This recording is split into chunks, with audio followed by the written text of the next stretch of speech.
transcription. Barrie Craig, Confidential Investigator, starring William Gargan.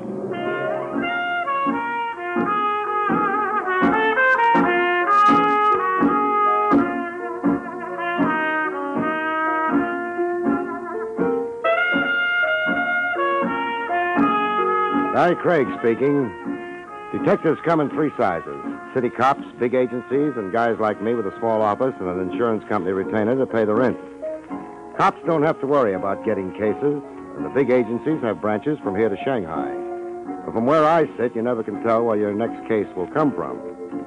Last week, it started with my old brown suit.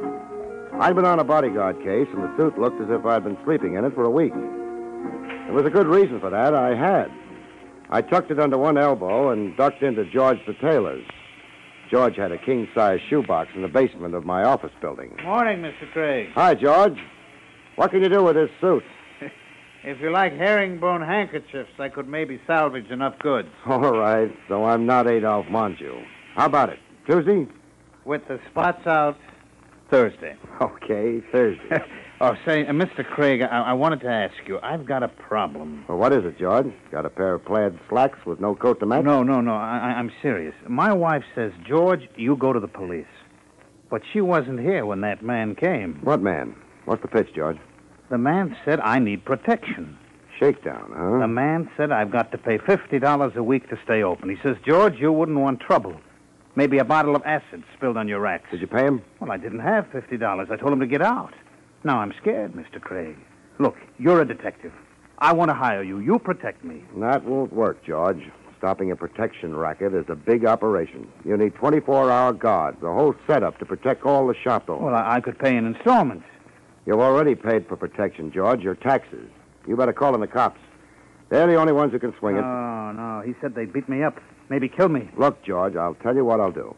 I'll drop in at headquarters tomorrow and bend the lieutenant's ear. He'll give orders for a cop from the precinct to look after you. And start the ball rolling to find out who's behind this racket. Will you really do that for me, Mr. Craig? Sure. After all, I wouldn't want anything to happen to my brown suit. George disappeared in a spritz of steam, and I headed home. I put in a call to Lieutenant Edwards. He was out, so I left a message that I'd call in the morning. I was propped up in bed eating pretzels, reading a medium hard-boiled private eye opus, wondering where he found all the beautiful blondes with the low-cut problems when the phone rang. I left the intrepid sleuth under a falling blackjack and stretched for the receiver. Craig speaking. Mr. Craig, you've got to come quick. George? You've got to come down right away, Mr. Craig, please. Please. What's up? Somebody there? Hello, George. George! Hello, George! I slid into my shoes and took off across town. When I hit the pavement outside of George's shop, I had company. A hook and ladder, 2 pump engines, and a crowd of fire buffs who traveled to Denver to see a lit can of Sterno. The smoke was pouring out of the cellar as I muscled my way through the police lines and ran into Lieutenant Edwards. What do you want to be when you grow up, Craig? A cop or a fireman? I'll take a rain check on the laugh, Lieutenant. What are you doing here? Just holding back the crowd. If you ask me, all these fire buffs are nuts. Anybody know what started the fire? Doubt it. Cleaners' stores go up like birthday candles all the time. What does George say? Who? George, the tailor. He runs the shop. Probably at home playing three-handed stuss. No. He lives in back of the shop. He called me from here. You sure he isn't around? Haven't seen him. Fire boys said the joint was clean. Maybe. We better find out. Hey, where you going? Inside. It's chilly out here. I grabbed a rubber Chesterfield from the hook and ladder and headed inside. The first flash had died down, and the shop was burning nicely at the proper temperature for browning a turkey quickly. Under the fireman's coat, I was beginning to baste in my own juice as I pushed into the back room. I found what I was looking for under the counter, George the tailor, dead. I carried him outside and knocked off a few minutes to pump the smoke out of my lungs and siphon a little oxygen in. You all right, Barrie? You know where I can get a new pair of eyelashes? Craig, what are you doing sightseeing at a fire at this hour of the night? And how did you know that guy was in there? I told you, Lieutenant. George called me. He was up against the protection grift. He tried to hire me. I told him I'd have you look into it. Well? It's too late for a referral now. Yeah? Well, it looks like it's my baby now. You better give me the whole shooting match to date. I have. That's all I've got. Anything turned up on your end? Any other complaints of a protection shakedown? Not a mutter. You're lucky you're out of it. I'm not. I haven't welched on a client yet, and as far as I'm concerned, George was my client. Well, It's a good, clean pro job anyway. Tough to prove arson. Maybe not. I found this wedged under George. Plastic? Celluloid scrap. Comes in real handy. Stick a plumber's candle in a pile of it, and by the time it blazes up, the mechanic is clear to Nutley, New Jersey to establish his alibi. Celluloid, huh? Well, then I'd better make my call in. Arson. Yeah, and while you've got the precinct on the wire, just casually mention murder. The bus from Bellevue rolled up, and they loaded George's body in the back. I watched it pull away. Then a hand fell on my shoulder. I turned around slow and found a pair of thick eyeglasses staring right through me. Mr. Craig, I'm Alfred Whittington. Oh, look out for the lapel. This has just become my only suit.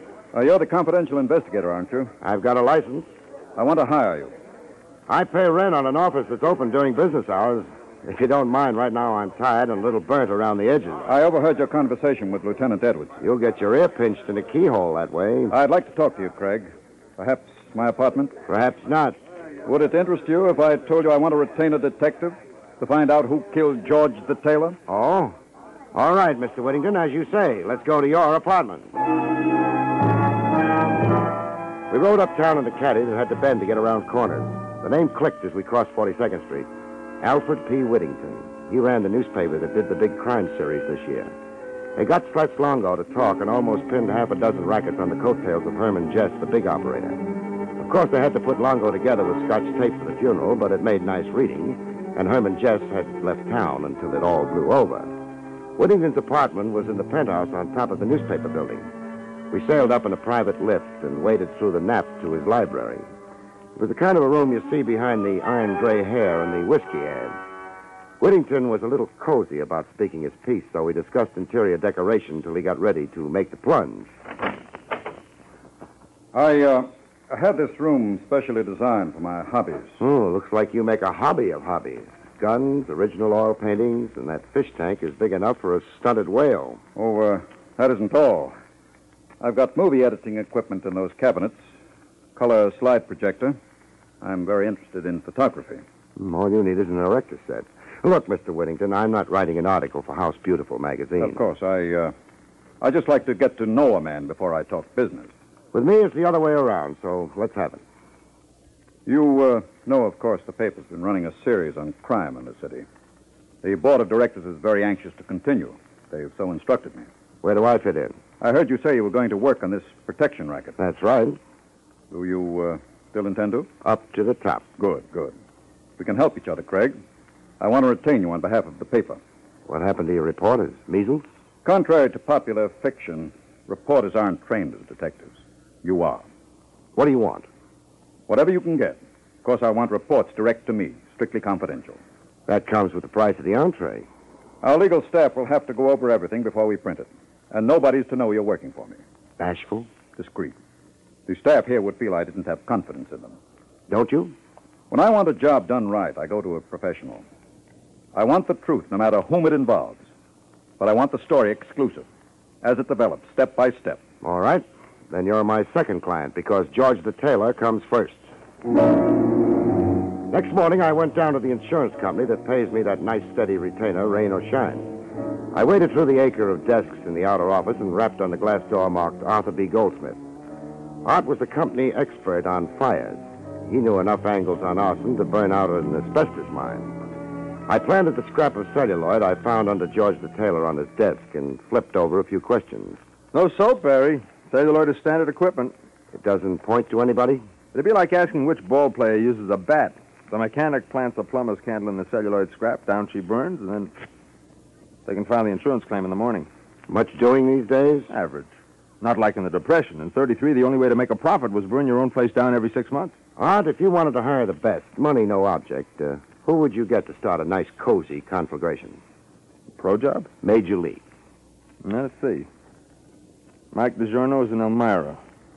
Maybe Irving Turkle, celluloid Harry Bush. I'll give you a list, maybe 10 men. Thanks, Art. It's a long shot. Got something else? Not yet, but if you rake a red-headed clinker out of the next fire, that's me. I started checking down Art's list. It was like looking for the clams in a bowl of cheap chowder. 2 of them were at peace in the lower bay, hugging a load of bricks. I found Irving Turkle on Center Street, right opposite police headquarters, pushing a baby carriage full of hot charcoal and roasted chestnuts. Hot roasted chestnuts. All hot. Dime's worth, Turkle. Who are you? Barrie Craig. Art Goldsmith at Federal Indemnity put me on you. Oh, yeah.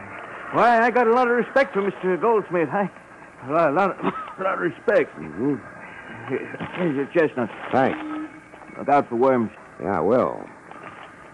How's business, Turkle? You push ice cream, turns cold.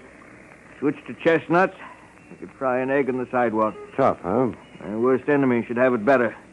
You haven't been roasting anything besides chestnuts lately? Like what? Like tailor shops? Mr. Craig, I'm telling you honest, I ain't so much as set fire to a cigarette since the last time I got sprung. Sure. Look, I ain't so young no more. You could get pneumonia standing out here, but inside those cell blocks, it ain't so nice neither. I ought to know. I've been in maybe 18 years since I was 13. Warwick, Elmira, Clinton, I've been them all. Enough already. I made up my mind I want to die on the outside. Could you use 5, Turkle? Oh, you're kidding. I want to find a mechanic who did a job on the west side yesterday. A tailor shop? You know about it?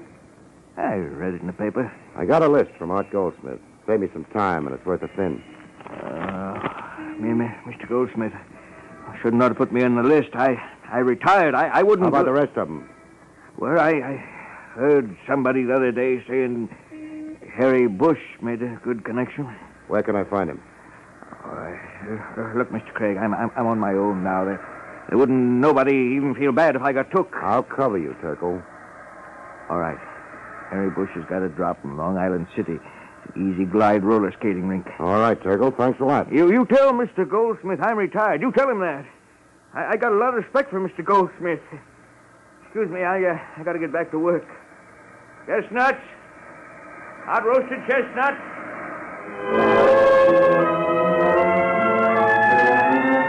The Easy Glide roller skating rink was in a factory district across the river in Queens. It was an oversized barn with high school kids on wheels where the cows should be. I managed to collide with a redhead in a turtleneck sweater and one of those velvet skating skirts that looked like the paper panties on a lamb chop. And she told me where to look for Harry Bush. There was a sign on the door that said manager, keep out, but I decided to overlook it. Who's that? Hello, Harry. If you want to rent skates, you're in the wrong pew. Mind if I smoke? Who are you? We got a light, a match, maybe a plumber's candle? What are you, cop? Private license, Barrie Craig. It's a nice drop you've got here, Harry. What are you talking about? I'm the manager of this. Been to any good fires lately? What would I be doing at a fire? Lighting it.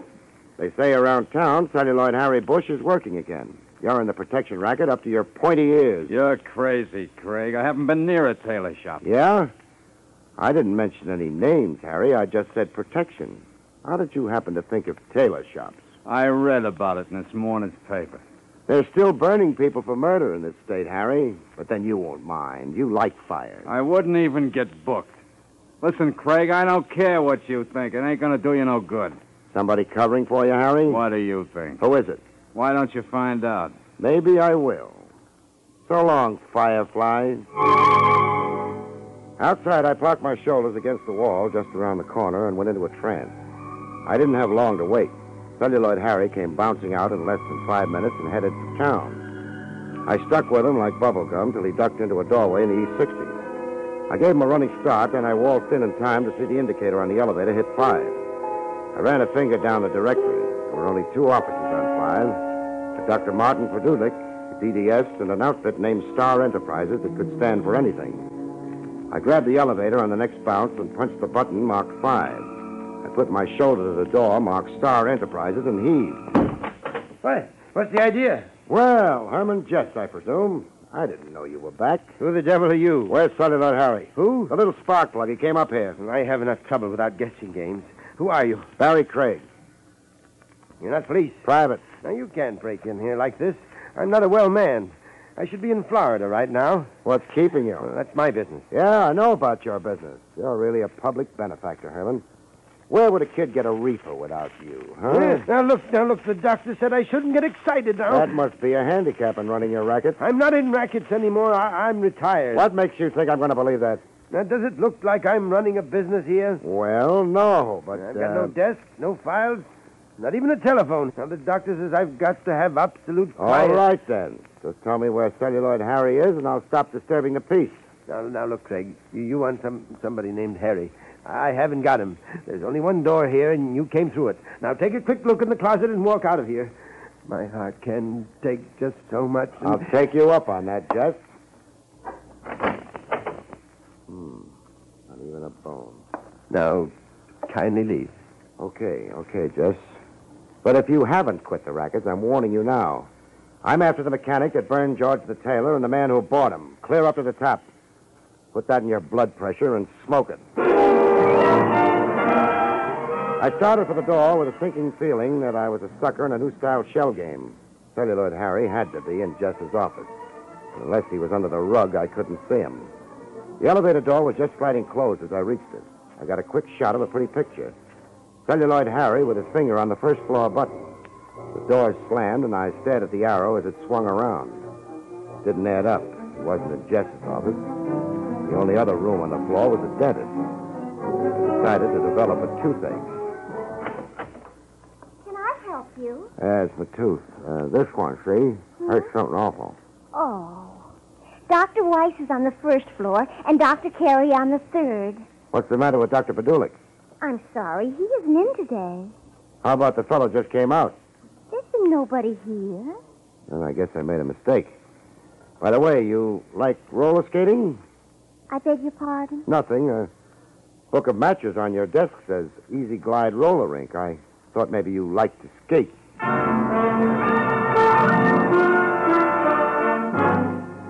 That dentist setup smelled like a herring factory at high noon in July, but I didn't push the point.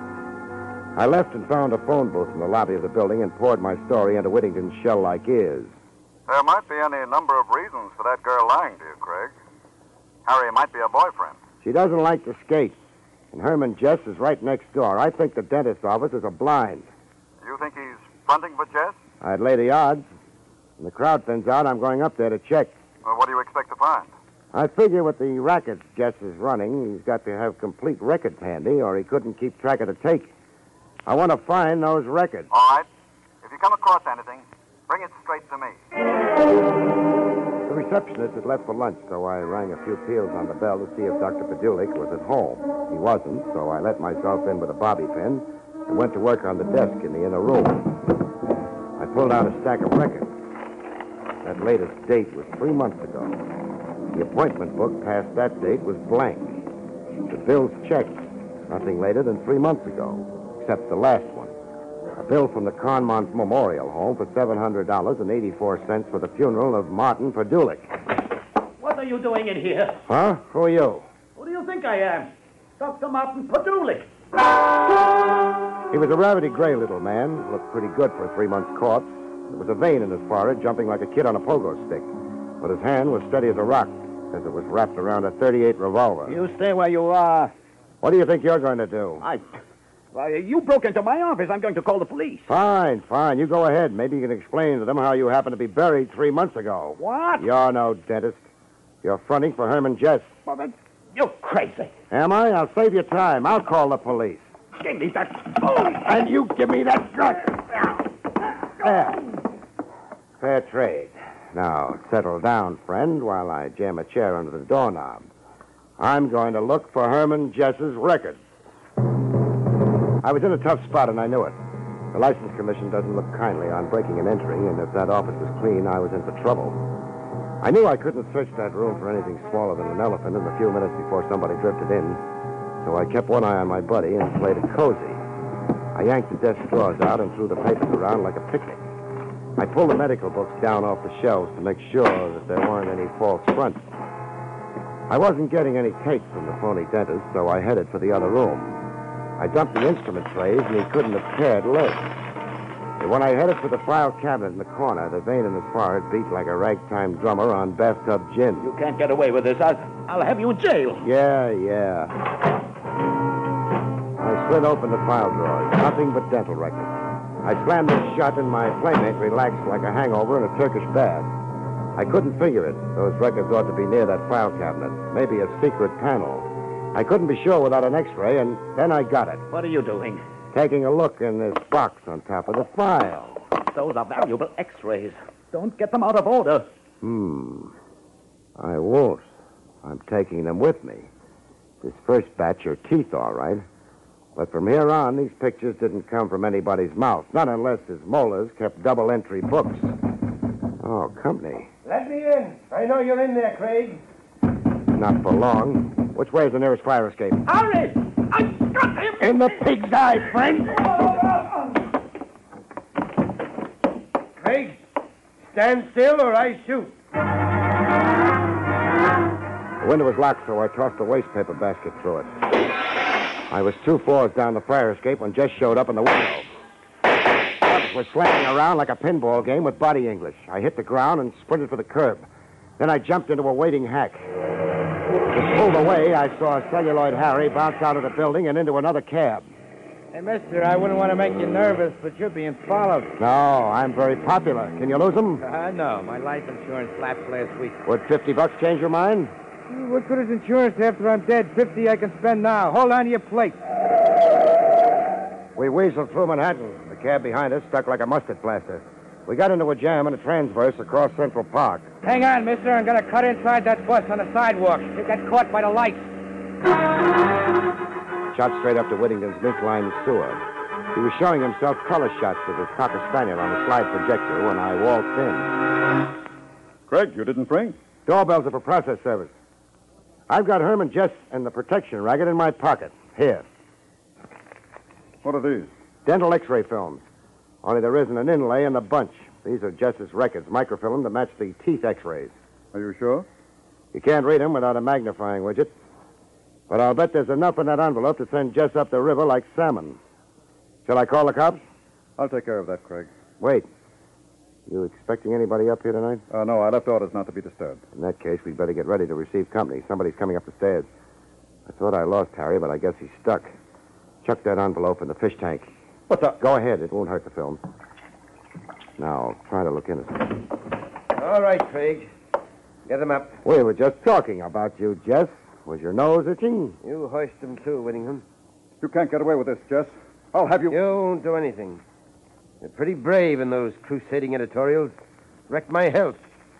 Let's see you stand up against the gun. Craig, do something. Got any suggestions? I want those records this sponge brain stole from me. You got me wrong, Jess. Shall I work on them? No. We'll try Whittington. What are you going to do? Harry, ask him where those records are. You get away from me. You heard Mr. Jess. Where are the records? I don't know. Hey! Don't move, Craig. Ask him again, Harry. Come on, Whittington. Where are they? I don't know, I told you. Let me alone. Listen, Jess. Don't move.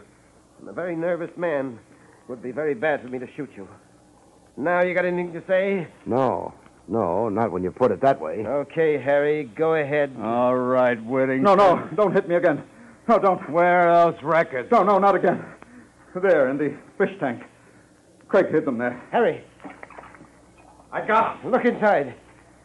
It's films, all right. All right, we're getting out of here. Come on, Harry. What's that? Mr. Whittington is having open house. What are you talking about, Craig? I think the boys in blue are coming to tea. A cop. He's bluffing. Care to wait and see? The back door, Harry. We don't want trouble on the way out. Take care of Craig. A pleasure. Harry was behind me when he let me have it with the butt end of his gun. I retired temporarily from this world, and when I got back, I was looking at a pair of shoulders 4 yards wide with Lieutenant Buck Edwards cooing gently in my ear. Craig, you all right? Oh. I'd better send for a doctor. How about Jess? Dad is yesterday's racing form. He tried to shoot it out with the boys I had staked downstairs. And Celluloid Harry's on his way to prison ward at Bellevue. Just dead, eh? Lieutenant, did you search the body? There was certain evidence. You mean this envelope? That belongs to the paper, Lieutenant. Part of a confidential report. I don't know, Mr. Whittington. I'll take complete responsibility. We rate a break on this story. Craig was retained by us. Go ahead, Buck. Give it to him. Excellent. I'll put it in my safe. Better look at it first. What do you mean? You'll find it's a real classy collection of diseased choppers. What are you talking about? They aren't the real microfilm records. They're just a bunch of legitimate x-rays of teeth. I left the real records with the cab driver and told him to take him to Lieutenant Edwards. What you told me. Sure I did. But I like to play it safe. I knew Jess would be after me, and I was afraid he might persuade you to give him back.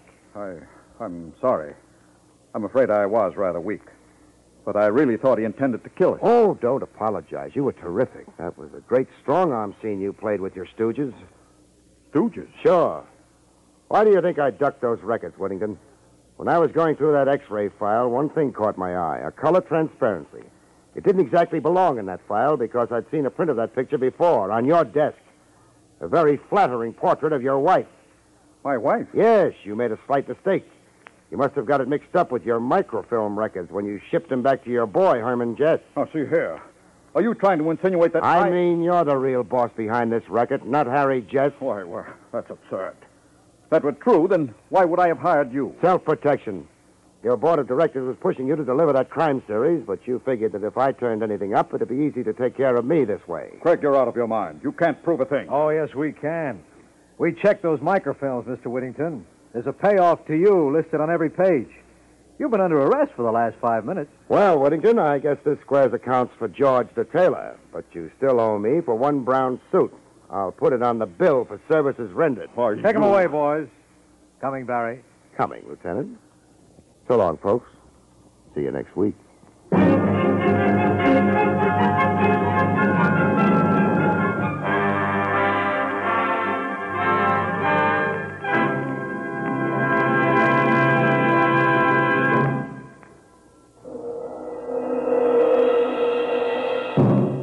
You have just heard Barrie Craig, Confidential Investigator, starring William Gargan.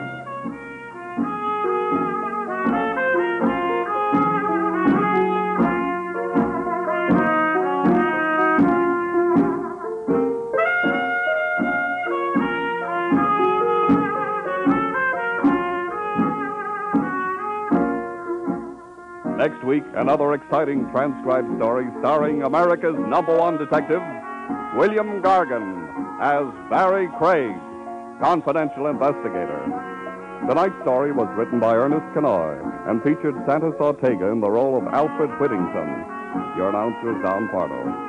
All persons and places mentioned in this program were fictitious, and any resemblance to actual persons living or dead is purely coincidental.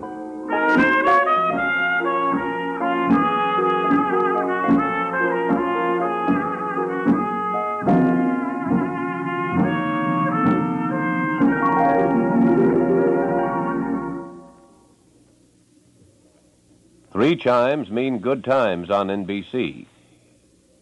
Till we meet again next Wednesday for another hard-hitting adventure with Barrie Craig, Confidential Investigator, let me give you a brief rundown of the adventure shows you can hear on NBC. Tomorrow night on NBC, there are a trio of action programs starting off with Mr. Keene, Tracer of Lost Persons, as he investigates another thrilling mystery. Then Dragnet brings you an authentic criminal case history as taken from the files of the Los Angeles police. Later, Counter Spy is called in to solve a case which threatens to endanger our national security. Then on Saturday, screen actor Brian Dunleavy takes you down the shadow-filled corridors of mystery on another dangerous assignment. On Sunday, NBC's adventure shows include a spine-tingling visit with Martin Caine, Private Eye, followed by the exciting story of The Whisperer. Later, Douglas Fairbanks is featured in The Silent Men with authentic action stories about your government security agents. On Monday, Herbert Marshall comes to the NBC microphone to assume the mysterious identity of the man called X. Then Tuesday night, hear Big Town, and another pulse-quickening story is told by editor Steve Wilson of the Illustrated Press. Well, there you have a complete roundup of the top mystery shows you can hear on NBC. Next Wednesday night, we hope you'll be back with us for another adventure with William Gargan as Barrie Craig, Confidential Investigator.